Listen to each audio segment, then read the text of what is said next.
Bienvenue dans votre magazine multiculturel Carrefour. Cette émission Droit du travail veut rendre un hommage à toutes les femmes suisses et migrantes travailleuses. Nous souhaitons mettre en valeur les rôles indispensables dans les marchés du travail et les informer sur les droits. En Suisse, 72% des femmes travaillent, mais la plupart d'entre elles s'intègrent au travail sans aucune ou très peu de connaissances sur le système du travail en Suisse.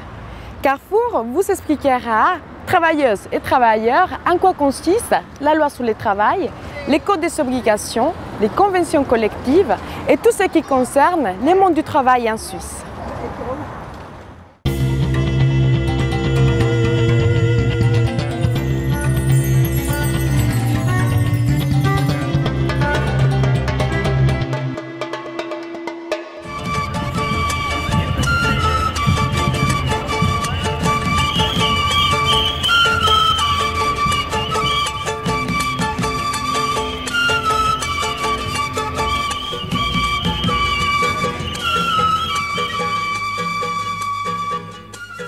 Quels sont les droits qui garantissent la loi sur le travail?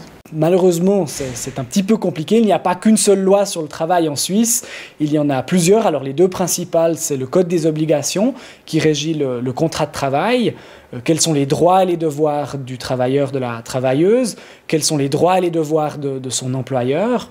Ensuite, vous avez la loi sur le travail qui, elle, prévoit toutes les mesures pour protéger la santé. Par exemple, les conditions selon lesquelles on peut déroger à l'interdiction du travail de nuit, à partir de quel âge on peut travailler, combien de temps on peut travailler par semaine, si les femmes enceintes ou les femmes qui allaitent peuvent travailler, etc.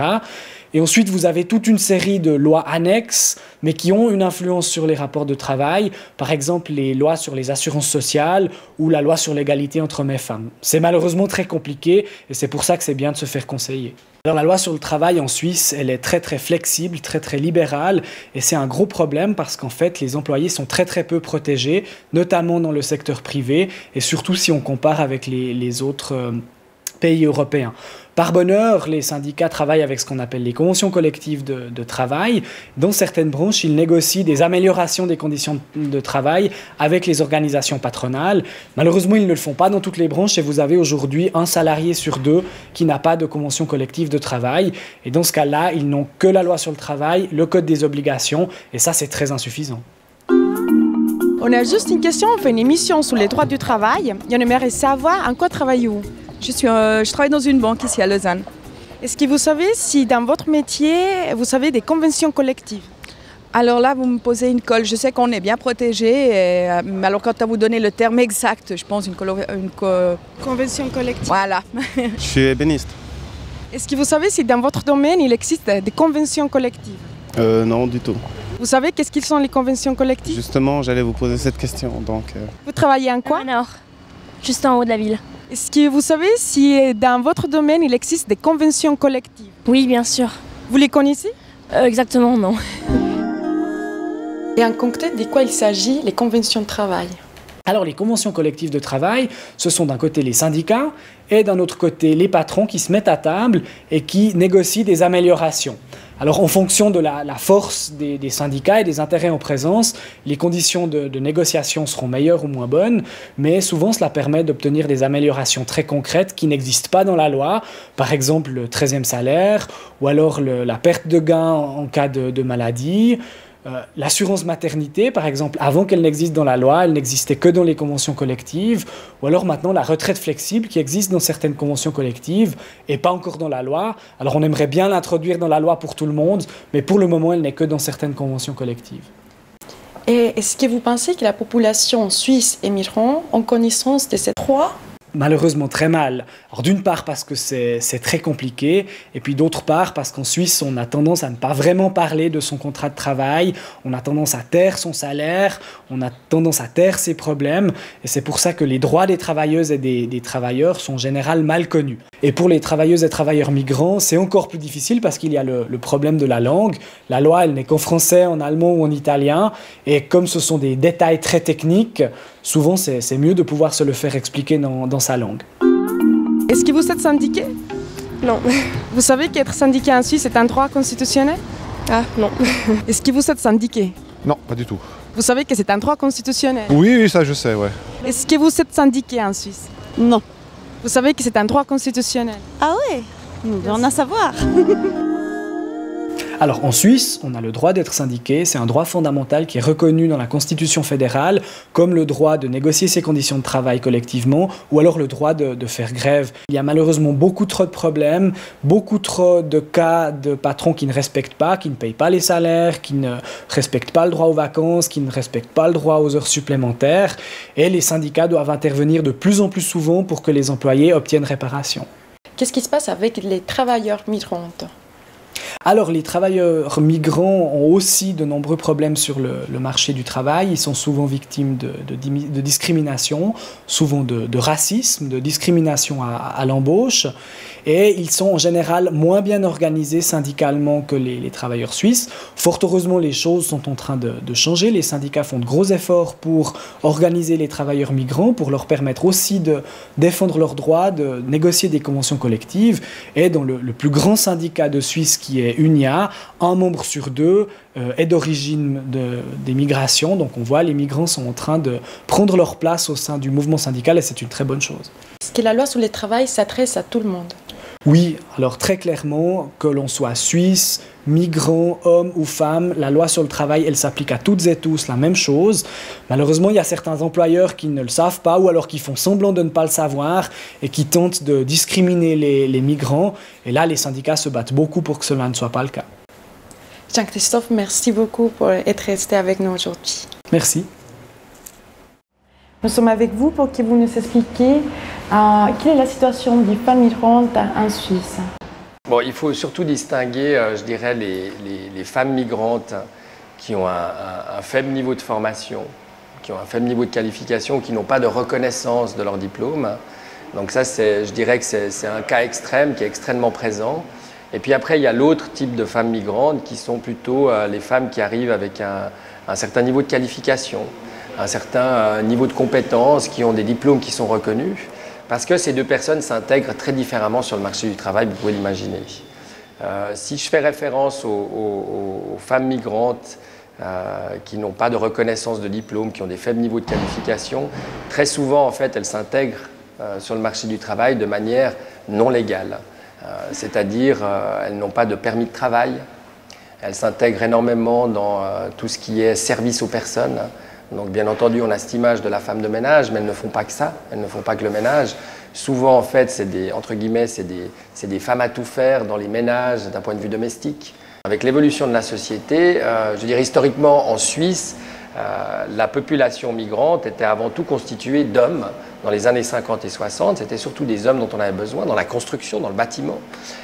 Les choses ont beaucoup changé depuis les années 90. Il y a toujours une forte demande pour une population migrante masculine, pour ces secteurs-là, mais il y a aussi toute une demande qui est liée à l'évolution, de la vie familiale, des couples, et surtout de la classe moyenne, moyenne supérieure. C'est-à-dire où la femme travaille, l'homme travaille, les possibilités de garde d'enfants sont relativement faibles ou inexistantes.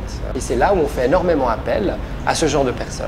C'est dans ces secteurs-là où on trouve beaucoup de femmes, comme je le disais tout à l'heure, beaucoup de femmes migrantes qui ont des conditions de travail, que ce soit d'un point de vue salaire, d'un point de vue social, de la couverture sociale, qui sont extrêmement faibles.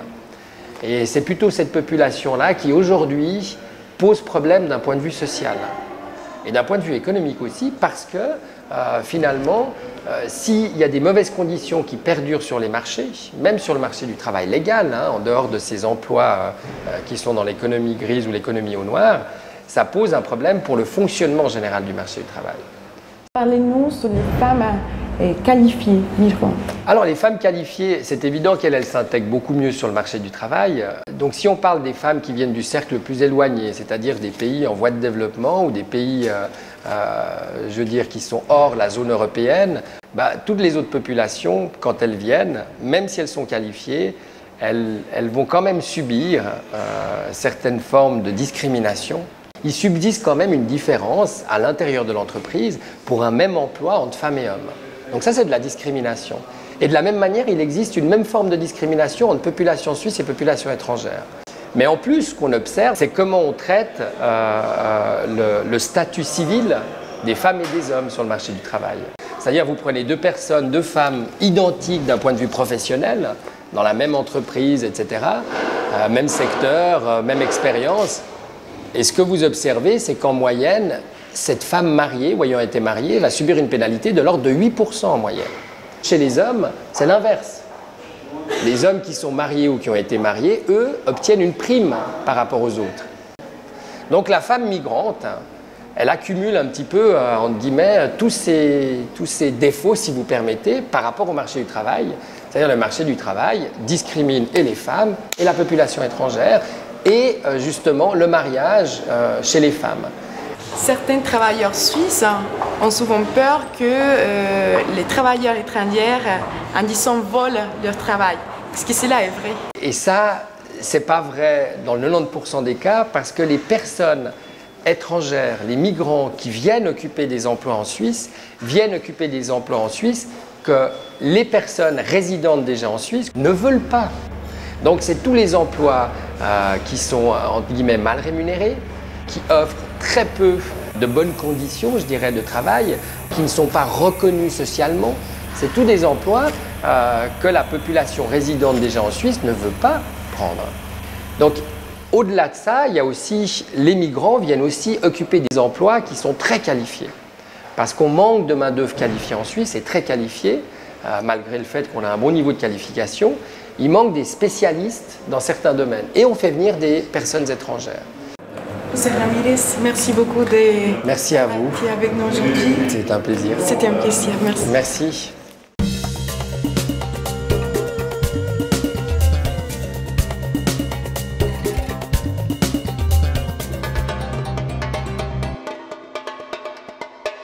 Nous sommes aujourd'hui au syndicat União Ovalie avec Francine Eliès pour éclaircir certaines questions sur la loi sur le travail.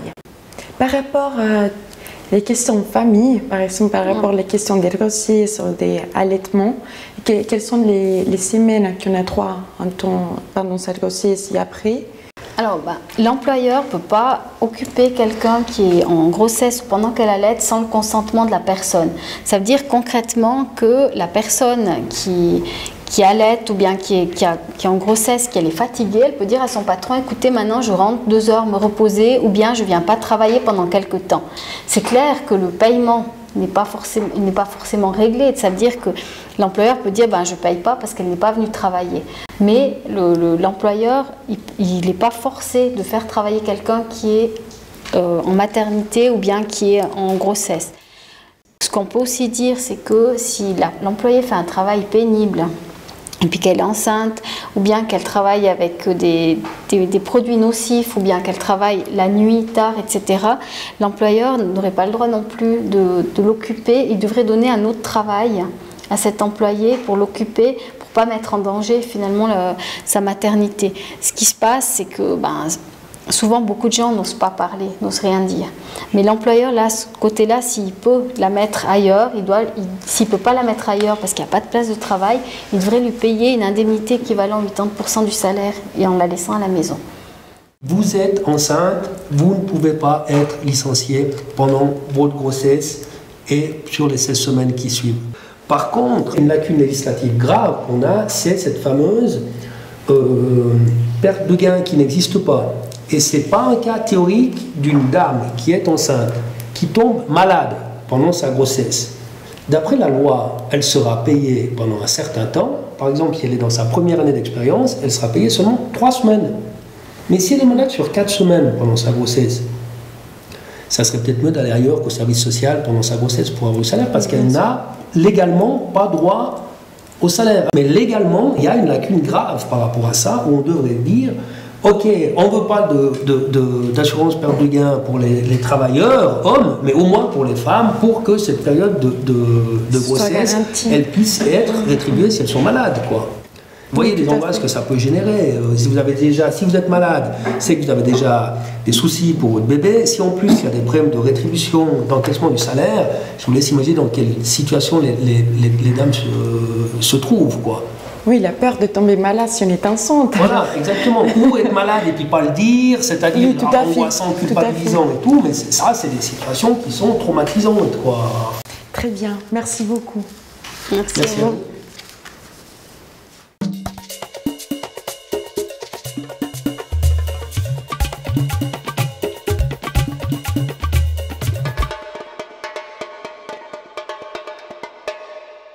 Dans notre rubrique Carrefour de vie, nous allons faire la connaissance d'une femme exceptionnelle, Rama Mani.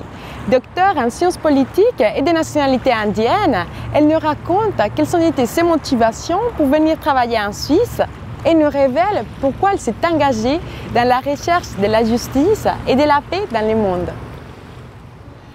Rama Mani, tu es d'origine indienne et tu es docteur en sciences politiques et tu travailles depuis des années dans les domaines de la paix et du développement, aussi résolution de conflits.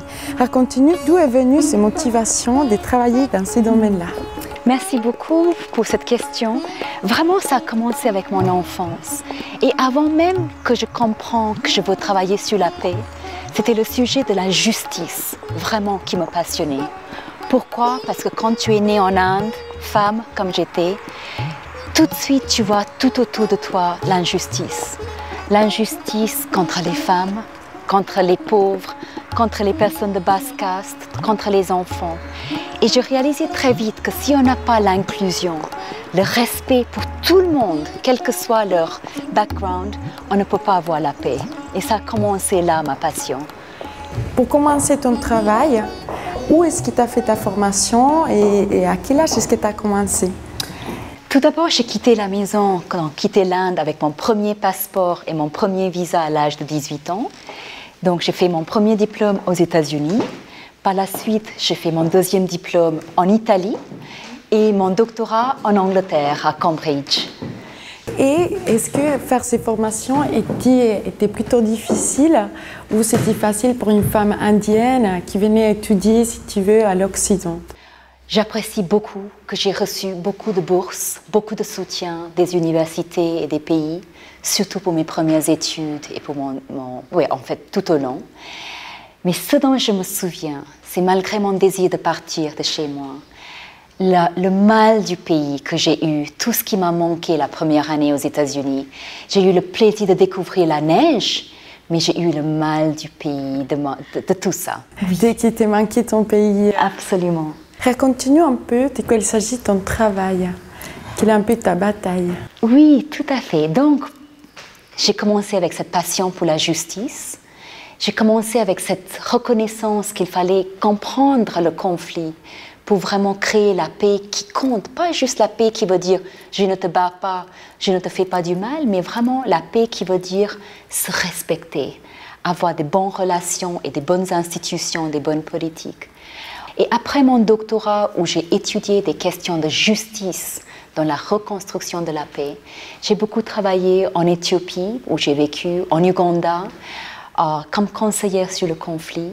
Après, j'étais directrice de cours ici à Genève dans une institution créée par le gouvernement suisse sur la paix et la sécurité, un cours pour les diplomates dans le centre de Genève pour la politique de sécurité. Expliquez-nous qui participe à construire ces nouvelles nations, à résoudre les conflits. Je dois dire, Violetta, que vous avez posé une très bonne question.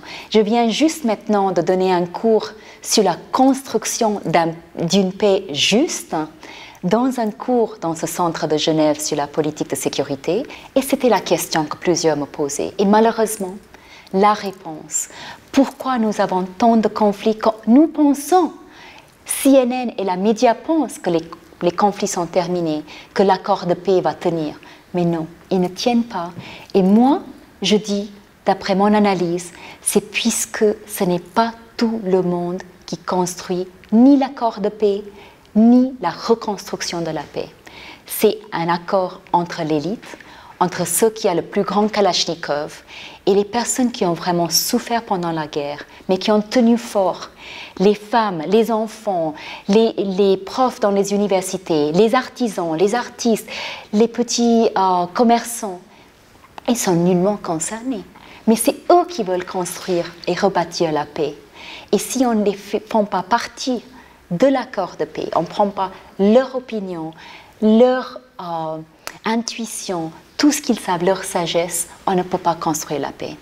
Et souvent, on ne va pas assez profond. une fête que je vais partager avec vous. Dans plusieurs accords de paix, on n'adresse même pas la cause de conflit. On donne beaucoup de causes au conflit. Oh, c'est la religion, c'est cette ancienne haine entre les différentes ethnies, c'est la civilisation, c'est telle religion ou telle religion. Non, c'est simplement quand nous avons la discrimination, l'exclusion et l'inégalité de certains groupes, que ce soit une ethnie, une certaine religion, etc. Quand ils sont maltraités et quand ils n'ont pas la possibilité de porter leurs doléances et corriger ces doléances dans le processus politique ou dans le processus légal, là on crée le terrain pour les conflits. Et pourtant, dans les accords de paix, on ne fait pas attention à ces causes de conflit. On ne demande pas aux personnes qu'est-ce que la paix représente pour vous. Et le deuxième aspect, c'est évidemment leur culture et leur histoire. Et on a tendance dans le monde international de négliger ces aspects fondamentaux. Donc maintenant, je suis en train de créer une nouvelle façon d'approcher les conflits par l'art, la culture et la spiritualité. J'appelle ça justice illimitée et je collabore avec des artistes, avec des personnes sages dans des cultures pour apprendre de la sagesse et le faire partie de la construction de la paix. Et raconte-nous comment est-ce que ça se passe pour le monde international des diplomates. Est-ce qu'il y a une représentation importante des femmes ou pas? C'est bien triste. Il y a eu beaucoup d'efforts, il y a eu beaucoup de décisions de prise. Par exemple, une décision très importante, une résolution du Conseil de sécurité sur l'importance du rôle de la femme dans la construction de la paix et dans la sécurité. Et malgré ça, dans les Nations Unies, à peine 2 ou 3 femmes qui sont là pour médier les conflits, pour faire le médiateur ou pour aider à la reconstruction de la paix dans les plus hauts niveaux. Et c'est pareil dans le monde académique. Quand j'étais professeure et je dirigeais le cours sur la paix et la sécurité à Genève, c'était un organisme très accueillant, mais j'étais la seule femme prof. Toutes les autres femmes étaient dans l'administration, etc. Et je dirais, d'après tout ce que j'ai vu, puisque la société est faite d'hommes et de femmes à partie égale, il faudrait que la construction de la paix, la résolution aux problèmes de sécurité soit faite ensemble par les hommes et les femmes. Vraiment, merci beaucoup pour être resté avec nous aujourd'hui. Pour nous, c'était un énorme plaisir de vous savoir aujourd'hui. Et merci beaucoup. Merci pour ce très bon travail que vous faites à la Vista Télé. Merci.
Aboutir à l'égalité entre les femmes et les hommes dans le monde du travail n'est pas un rêve.